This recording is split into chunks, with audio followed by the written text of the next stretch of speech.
Hey guys, welcome back to our YouTube channel Login Aid, and in today's video I'm gonna guide you through how to download draft videos from TikTok. So first of all, launch TikTok application on your mobile devices. Make sure that you are logged on to your account.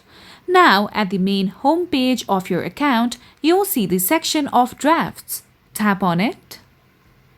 Now, make a selection on a specific draft video you would wish to download. So in my case, I'm going to tap on this video.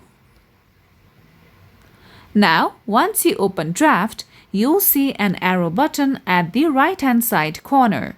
Let's tap on it. Now over here, you'll see various options. On top, you'll see the option of Save with Watermark, which means that if you download this specific video or other videos from your draft section, that video will be saved with TikTok's watermark on it.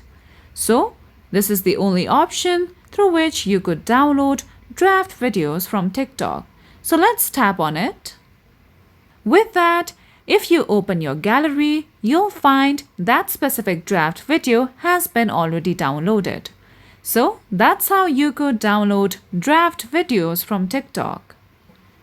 So that's all for today's video, and at last, don't forget to subscribe to our YouTube channel.